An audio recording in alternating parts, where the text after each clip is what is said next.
Right. Well, China obviously is the most significant threat, but the most immediate threat really is the one that's emerging with this sort of axis of evil, as it's been called, of North Korea and Iran and Russia that is beginning to coordinate in a way that is very, very threatening, both to the United States and to our allies.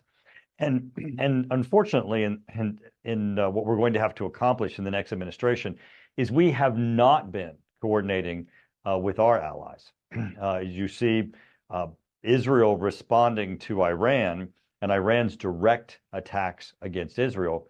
You don't see Israel targeting within Iran the production facilities in Iran that are actually supplying Russia, for example, that are ending up on the battlefields of Ukraine. But you do see Iran, Russia, North Korea coordinating. You see now even reports of Russia and the Houthis, which of course are a Iranian satellite, coordinating.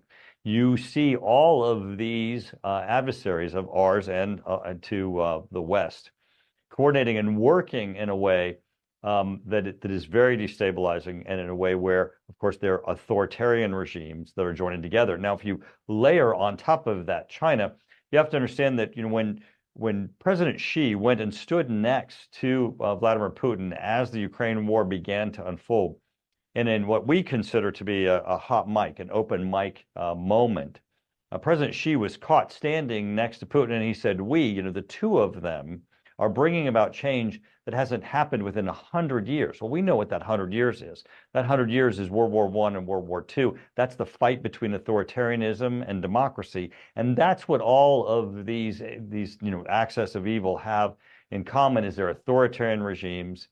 They're fighting against our allies' democracies, and they're doing so for grabs of territory and to destabilize democracies around them using proxies or direct attacks.